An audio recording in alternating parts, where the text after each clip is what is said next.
मेरी पिछली वीडियो में मेरे से बहुत सारे लोगों ने ये बोला कि तू अभी भी भाईचारा क्यों निभा रहा है, 27-28 लोग मारे गए हैं। तो हमारे मीडिया वाले पिल्ले बस हमें ये दिखा रहे हैं ना जिससे लोगों को भड़काया जा सके। हमारे मीडिया में बस ये दिखाया जा रहा है कि वो लोग आए और हमसे हमारा धर्म पूछकर गोली मारा, जो बात सही भी है, इस बात से मैं एग्री भी करता हूँ। लेकिन मीडिया वाले हमें ये क्यों नहीं दिखा रहे कि जो लोग वहाँ पर फंसे थे, 2000 से ज्यादा लोग थे वहाँ पर, उनको वहाँ से नीचे किसने लाया, जिनको चोट लगी थी, जो घायल थे, उनको वहाँ से रेस्क्यू करने वाले भी ना वो कश्मीर के मुसलमान ही थे। अगर ये चीज मीडिया में दिखाई जाएगी ना तो लोगों का गुस्सा शांत होने लगेगा, इसलिए ये सब चीजें दिखाई नहीं जा रही है। और उन मुस्लिमों ने इन्हें फ्री खाना दिया, फ्री पानी दिया, यहाँ तक होटल का किराया भी नहीं लिया और अपने पैसे से टैक्सी करवा के इन्हें घर भेजा। आपको 31 जुलाई 2023 याद है, जयपुर मुंबई के एक्सप्रेस में चेतन सिंह नाम के एक आरपीएफ ऑफिसर ने चलती ट्रेन में लोगों से उनका नाम पूछा और गोली चलाई, जिनमें से 3 मुस्लिम लोग ही थे। वो आतंकवाद नहीं था क्या? वो भी आतंकवाद ही था। हमें तो ये पूछना चाहिए कि वहाँ पर जो चेक पोस्ट लगा था वो चेक पोस्ट हटाया क्यों गया? अगर वो चेक पोस्ट होता ना तो आज जो लोग मरे हैं वो जिंदा होते और वो अपने परिवार के साथ ही होते। देखो मैं भी हिंदू ही हूँ, लेकिन मैं वो चीजें बताऊंगा जो सही है, मैं वो चीजें कभी नहीं बताऊंगा जिनसे लोगों को बस भड़काया जा रहा है। वो तो कश्मीरी मुसलमान हैं, पता नहीं हम उन पे ट्रस्ट कर सकते हैं? जान दे दी उसने, और कितना और क्या सबूत दे दे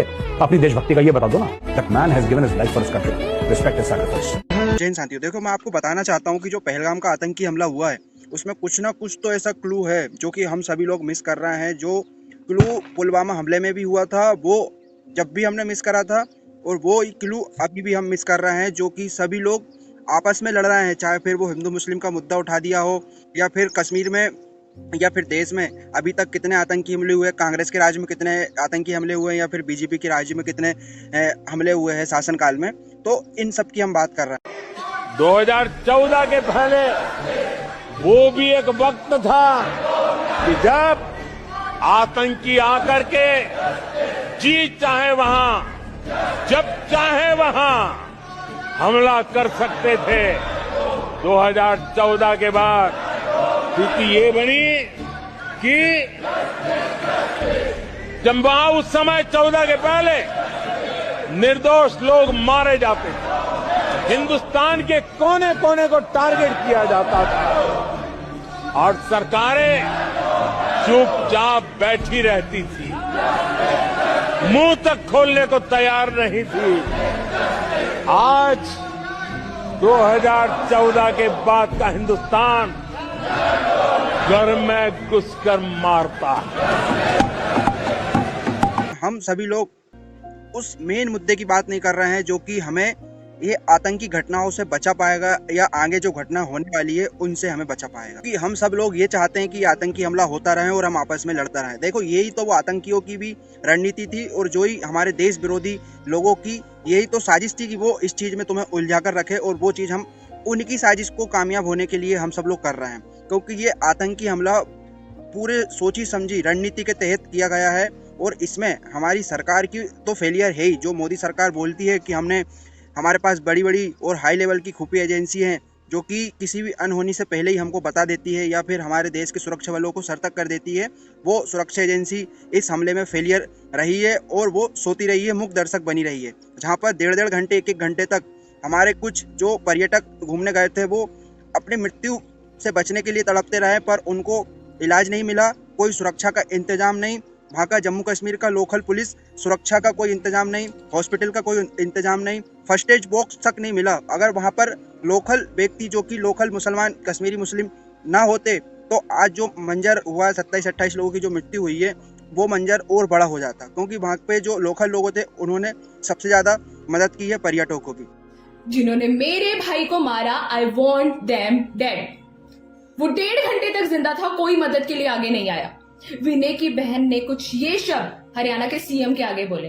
सबसे बड़ी पहली तो ये बात कि जहां 2000 लोग एक साथ इकट्ठा थे देश के सबसे सेंसिटिव एरिया में, वहां सिक्योरिटी क्यों नहीं थी?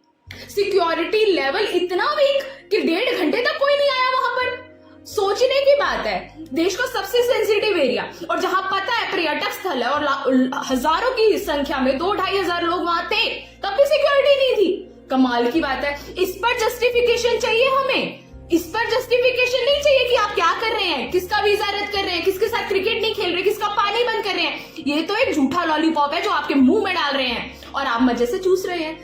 सोच कर देखो, जो लोग गए हैं, जो लोगों ने अपनी जान गंवाई है इस चीजों में, उनका परिवार को क्या इससे संतुष्टि मिल जाएगी? क्या उनके दिल में, कालजे में ठंडक पड़ जाएगी ये सब चीजें देखकर? पुलवामा का तो याद ही होगा ना। शहीदों के परिवार आज तक मातम मना रहे हैं, आज की डेट तक वो लोग सदमे में है, मातम मना रहे हैं। और कुछ यही इन लोगों के साथ भी होने वाला है।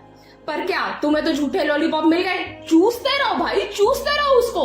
लेकिन सच्चाई ये है कि सेटिस्फेक्शन नहीं मिलेगी किसी भी परिवार को, किसी भी जने को सेटिस्फेक्शन नहीं मिल रही। सवाल है, पहले तो इनके जवाब दो कि सिक्योरिटी कहाँ थी, 1.5 घंटे तक कोई क्यों नहीं आया? बचाया जा सकता था लोगों की जानों को, क्यों नहीं बचाया आप लोगों ने? उस पर जवाब चाहिए भाई साहब, और कहीं मत लेकर जाओ हमें। जवाब दो, जवाब। 3% यहाँ टूरिस्ट आते हैं, हम 75 लाख लोग उनके लिए अपनी जानों का नजराना देंगे, लेकिन उनको सेफ रखेंगे इंशाल्लाह। उनको अपने घरों तक सेफ पहुंचा देंगे हम। कुछ ऐसा करते हो। जो लोकल लोग हैं जम्मू कश्मीर के, जो कि उनका पूरे तरीके से अपना कारोबार है वो पर्यटकों पर ही निर्भर है। अगर वहाँ पर टूरिज्म नहीं रहेगा तो उनका जो कारोबार है वो ठप हो जाएगा। और यही तो जो आतंकी लोग हैं और जो देश में देश विरोधी सोच को बढ़ावा देते हैं ऐसे लोग हैं, वो तो यही चाहते हैं कि जम्मू कश्मीर में इस तरह की घटनाओं को हम अंजाम दें, हिंदू मुस्लिम का मुद्दे को बढ़ा दें, जहां से फिर ये हिंसा होना चालू हो जाए और जम्मू कश्मीर का माहौल बिगड़ जाए और देश का माहौल बिगड़ जाए, जिससे कि हम अपने जो देश विरोधी शक्ति है उसको हम और बढ़ा लेंगे और अपन जो लोग वो चाहते थे वो उसमें कामयाब हो जाएंगे और अपन लोग आपस में लड़ते रहेंगे, जिससे कि हमारा देश का नुकसान तो होगा ही होगा, हमारा भी नुकसान होगा और हमारी अर्थव्यवस्था का भी नुकसान होगा और हम आपस में लड़के अपने आप को नुकसान में पहुंचा लेंगे। यही तो वो लोग चाहते हैं और हम उसी को बढ़ावा दे रहे हैं। इसमें हमारा सरकार का फेलियर बहुत बड़ा है, क्योंकि इससे पहले भी कांग्रेस के राज्य में भी हमले हुए हैं, पर जब बीजेपी बोलती है कि हमारे शासनकाल में सबसे कम आतंकी हमले हुए हैं, जहां मोदी जी सदन में जाकर बोलते हैं कि अब कोई भी आतंकवादी हमला करने से 100 बार सोचता है कि अब घर में घुसकर मारा जाएगा, पर 100 बार नहीं सोचते हैं वो, अब तो बिल्कुल दिल खोलकर आतंकी हमला करते हैं। क्योंकि हमारे इंटेलिजेंस जितनी भी खुफिया एजेंसी हैं या फिर हमारा जो खुफिया तंत्र है वो फेलियर हो रहा है और इसमें कुछ ना कुछ हमारे सरकार से या फिर हमारे देश के कुछ ऐसे लोग इन आतंकियों से जुड़े हैं जो इसको करने में अपनी भागीदारी निभा रहे हैं। अपने आप बोले ना मुझे पर थी, क्या बोलते भेलपुरी खाड़ी से मेरा पति साइड में था, एक इंसान है उसने उसको गोली मार दी। यहाँ पे उसने बोला कि शायद मुस्लिम नहीं है, उसने उसको गोली मार दी। नहीं आप जहाँ आज सभी लोग कह रहे हैं कि उन्होंने हिंदू नाम पूछकर मारा है, उन्हें नंगा करके देखा है कि ये कटा है या नहीं है, किसी ने चूड़ी पहनी है या नहीं है, या जो इसका हस्बैंड है तो ये इसके हाथ में कलवा है या नहीं है, ये चीज़ देख कर उन्होंने मारा है। ये ऐसी पहली घटना है देश में जहाँ पर उन्होंने आतंकियों ने ये सारी चीज़ हिंदुओं की देख कर लोगों को मारा है, हिंदू लोगों को मारा है। तो वो आखिरकार क्यों मारा, आप ये सोचने की कोशिश करिए। वो इसलिए उन्होंने ये आतंकी घटना को अंजाम दिया। वो चाहते तो सभी लोगों को मार देते, जितने भी लोग थे, उनकी जो 47 AK-47 और जितनी भी उन्होंने बंदूकें लाई थी वो तो सारे लोगों को मार देते, पर उन्होंने ये सोच समझ करके क्यों नहीं मारा और ऐसी हरकतें की है और नाम पूछकर उन्होंने ये हमला किया है। वो इसलिए किया है कि अभी जो देश में पिछले 5 सालों से ऐसा माहौल बन गया है कि देश में अब हिंदू मुस्लिम धर्म का मुद्दा बढ़ गया है। बाकी सारी चीज़ों धर्म के मुद्दे से ही राजनीति चल रही है। राजनीति के साथ साथ देश के जो बड़े नेता है उनका भविष्य बन रहा है, उनकी कुर्सियां बच रही है, इसलिए उन्होंने ये मुद्दे को उठवाया है और जिससे देश में हिंसा फैल जाए, इसलिए उन्होंने ये कारनामा करा है आतंकियों ने, वो उस चीज़ में तो कामयाब हो गए हैं। अब मुद्दा बनता है कि सरकार ने जो 5 बड़े ऐलान करे हैं कि रोक लगाई है पाकिस्तान पर, आप बोल सकते हो प्राइमरी तौर पर, जिसमें एक सिंधु समझौता 1960 वाला, उसको बंद करने का या रद्द करने का सरकार ने ऐलान करा है। सेकंड, आप सभी लोगों को पता है कि जो 5 करा, पर इससे आतंकवाद की जड़ पर हमला हो पाएगा? नहीं हो पाएगा, क्योंकि पाकिस्तान का आम नागरिक जो है उसने तो ये हमला नहीं करा है, ये हमला करा है कुछ गिने चुने लोगों ने। पाकिस्तान का आम नागरिक ये नहीं चाहता कि हिंदुस्तान में ये हमला हो, वो तो अपनी रोजी रोटी से परेशान है। ये कुछ गिने चुने लोगों ने ये कारनामा करवाया है। हाँ, पाकिस्तान की ये गलती हो सकती है कि वो उनको रोकता नहीं है और उनको बढ़ावा देता है। सर एक बात पूछूं? पूछो। सर इतने पढ़े लिखे समझदार लोग हैं चारों तरफ, फिर ये हमेशा के लिए कश्मीर का प्रॉब्लम सॉल्व क्यों नहीं कर लेते? जब किसी प्रॉब्लम से बहुतों को फायदा हो रहा हो तो उसे सॉल्व नहीं करते, उसे बरकरार रखते हैं। कश्मीर एक जगह का नाम नहीं है जय, कश्मीर एक पूरी की पूरी इंडस्ट्री है। बहुत सारी दुकानें चल रही हैं यहाँ पे। तो हमें किसी भी पाकिस्तानी नागरिक या जो आम व्यक्ति उसको टारगेट नहीं करना, या हमारे हिंदुस्तान का जो आम मुसलमान है जिसको कि इस चीज़ से कोई लेना देना नहीं है, हमें उनको टारगेट नहीं करना है। हमको टारगेट उनको करना है जो देश विरोधी चीज को बढ़ावा देता है या देश विरोधी चीजों में अपनी भागीदारी निभाता है या जो आतंकवादी हम लोग को करवाता है, हमको सिर्फ उनको निकालना है और उनके गले में AK-47 डाल के पूरी जो कारतूस है उसको खत्म कर देना है, उसको जमीन में दफना देना है। हमको सिर्फ ये करना है। अगर हम सभी लोगों को टारगेट करेंगे, मुसलमान को टारगेट करेंगे, तो ये हमारे देश के लिए हानिकारक रहेगा और ये हमारे लिए भी हानि। अरे आतंकवादी ने अगर मारा, धर्म पूछ के मारा, मैं कहता हूँ जात पूछ के मारा, नाम पूछ के मारा, कैसे भी मारा, क्योंकि वो भी ये जानते हैं कि भारत के अंदर हिंदू मुसलमान की नफरतें इतनी बड़ी हो चुकी हैं, उसका मुद्दा बनाया जाए, क्योंकि वो दहशत फैलेगी तो काम होगा। ये पहला ऐसा आतंकी हमला हम देख रहे हैं जिसमें स्पेशल नाम और धर्म पूछे जा रहे हैं। उसका रीजन क्या है? उसका रीजन सिर्फ इतना है कि भारत की राजनीति का वो हिस्सा बन चुका है। आज उन आतंकियों को भी पता है कि अगर लंबे समय तक दहशत फैलानी है तो जिस चीज पे भारत आज खड़ा हुआ है उसी कमजोर नस को दबाओ। उन्होंने वो कमजोर नस दबा करके भारत के लोगों को आपस में लड़वाने का काम किया है और उस प्रोपेगेंडा पे हम लोग सारे के सारे शिकार बनते जा रहे हैं। अरे आतंकवादियों के आपको ये होना चाहिए कि अगर आपको जवाब देना है तो हिंदू मुसलमान को एक होकर के जवाब देना पड़ेगा। अगर हम हिंसा फैलाएंगे या जम्मू कश्मीर के मुसलमान के बारे में गलत न्यूज फैलाएंगे, जो कि हमारा नेशनल मीडिया ये काम करने में अपना माहिर है, अगर हम ऐसे ही करते रहेंगे तो फिर जम्मू कश्मीर का माहौल भी बिगड़ जाएगा और देश का माहौल भी बिगड़ जाएगा और फिर इसको सुधारने में बहुत वक्त लग जाएगा या फिर स्थिति को कंट्रोल करने में बहुत समय गुजर जाएगा, जिसको फिर हम कंट्रोल नहीं कर पाएंगे। हमारे अभी इधर जमा होने का मकसद, जो हमने अभी ये चैंट मार्च किया है, हमारे यहाँ जमा होने का मकसद जो आज पहलगाम में टेरर अटैक हुआ है, हम पूरे पहलगाम की तरफ से इसकी पुरजोर मजम्मत करते हैं। हमारे राजनेता लोगों को, एक राजनेता फिर भी अगर आप केंद्रीय लेवल के मंत्री को देखोगे तो चलो उनकी सुरक्षा का मान लेंगे, पर जो लोकल लेवल पर पार्षद भी रहता है ना, तो उसके बेटे के साथ 2 सिक्योरिटी गार्ड घूमते हैं। और जो आम जनता करोड़ों रुपए का टैक्स दे रही है, GST दे रही है, लोकल सब्जी भाजी खरीद रहा है उस पर व्यक्ति टैक्स दे रहा है, अपनी अंडरवियर इनरवियर खरीद रहा है उस पर टैक्स दे रहा है, उसकी सुरक्षा का इंतजाम सरकार के पास नहीं है। सरकार हर बार बोलती है कि हम आतंकवादी को पूरी तरीके से रोक लगाने के लिए प्रतिबंध है, हम नक्सलवाद को खत्म कर देंगे, हम देश की सुरक्षा के साथ समझौता नहीं करेंगे, और बार बार इस तरीके की आतंकवादी घटनाएं हो जाती है जिसमें किसी भी राजनेता का बेटा या उसका परिवार से कोई व्यक्ति की मृत्यु नहीं होती है तो सिर्फ हमारे देश के वीर जवानों की और आम नागरिकों की। तो ये कब तक होता रहेगा? यही सवाल एक गुजरात में एक महिला ने पूछा वहाँ के मंत्री से कि आप लोग तो Z+Y+ सुरक्षा में घूम रहा है और जो आम जनता करोड़ों रुपए का टैक्स दे रही है उसकी सुरक्षा का इंतजाम कौन करेगा? तो यही सवाल मैं भी सरकार से पूछना चाहता हूं, हमारे माननीय गृह मंत्री अमित शाह जी से, कि जो आम जनता उनकी सुरक्षा का इंतजाम कौन करेगा? क्या इसी तरीके से देश की आम जनता की मृत्यु होती रहेगी और आप लोग हमेशा संवेदनाएं व्यक्त कर थोड़े दिन तक ये मुद्दा बनेगा और उसको भूल जाएंगे, कुछ थोड़ा बहुत कर देंगे और इसके बाद फिर अपने चुनावी सभाओं में भाषण देंगे कि हमने ये कर दिया वो कर दिया? तो ये आखिरकार कब तक चलता रहेगा?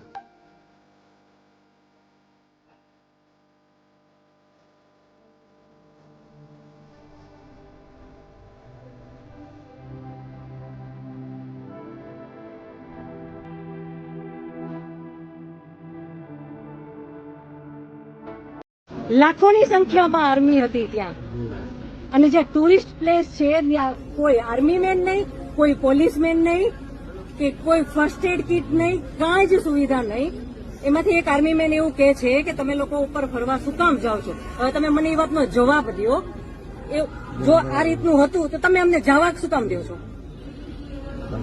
નહીં, હવે મારા ઘરનો સ્તંભ વયો ગયો છે, હવે તમે મને પાછો આપો, મને પાછો આપો, મારે બીજું કઈ ન જોઈએ। આજ પછી કોઈ દિવસ કોઈ વોટ જ નહીં કરતા। જો આપણી ગવર્મેન્ટને પોતાની જ સુવિધા રાખવી છે, તમારા પાછળ કેટલા VIP હોય છે, કેટલી ગાડીઓ હોય છે, તમારો જીવ છે, આ ટેક્સ પે કરે છે એનો જીવ નથી। આ છોકરાઓનું શું, આનું ભવિષ્ય શું? આને ડોક્ટર બનાવી છે, આને એન્જિનિયર બનાવો છો, હું કઈ રીતે બનાવીશ? हमारे देश का टट्टू फट्टू नेता भी अपनी सुरक्षा के साथ चलता है या फिर उसको सरकार के द्वारा कुछ पुलिस वालों की सुरक्षा दी जाती है, पर आम नागरिक को सुरक्षा नहीं दी जाती है।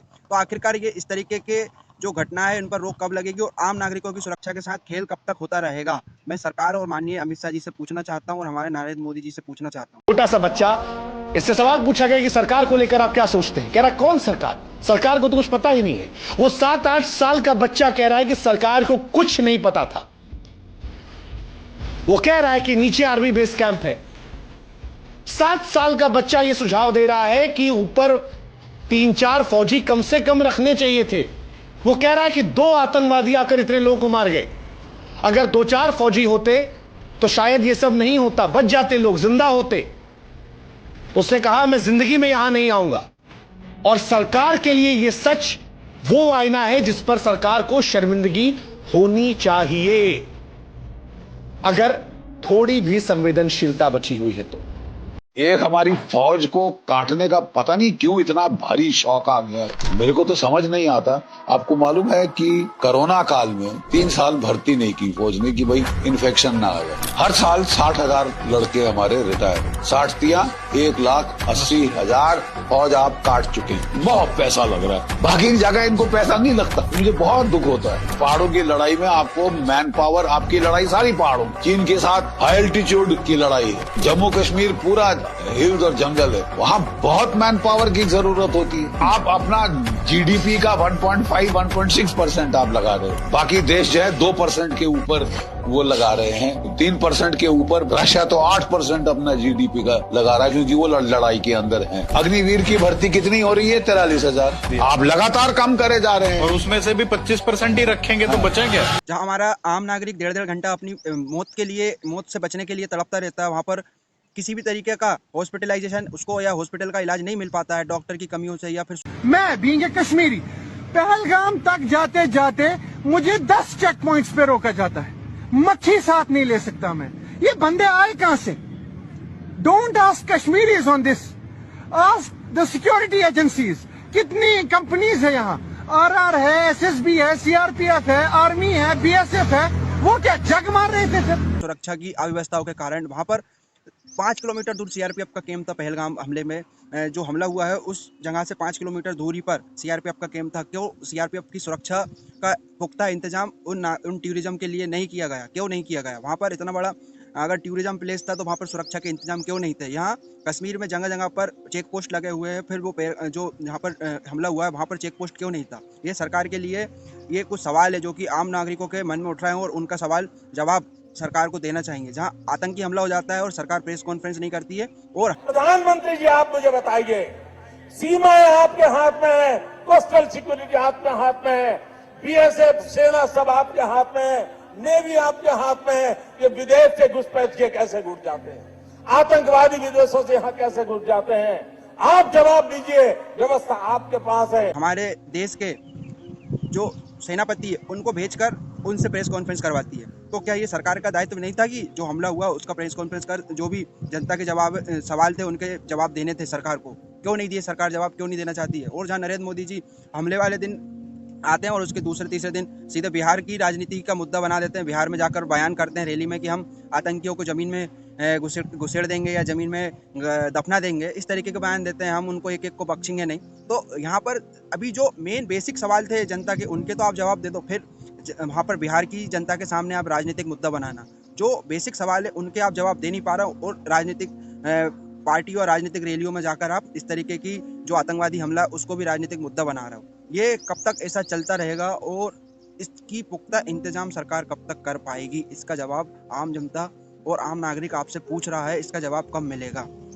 माफ करना बिस्मिल, माफ करना अशफाक, तुम्हारे बलिदान की अब हमें कोई कदर नहीं। वो जगह जहां तुमने ट्रेन एक्शन किया था अपने साथियों के साथ, उसे हम पूरी तरह से भुला चुके हैं। काकुरी गया था बीते दिन, लोगों के निशान तो नहीं दिखे, लेकिन कुछ ऐसा दिखा जिसे देखकर दिल टूट गया और मन में एक सवाल उठा कि हमारे स्मारक, पुराने इतिहास इसी के लायक है?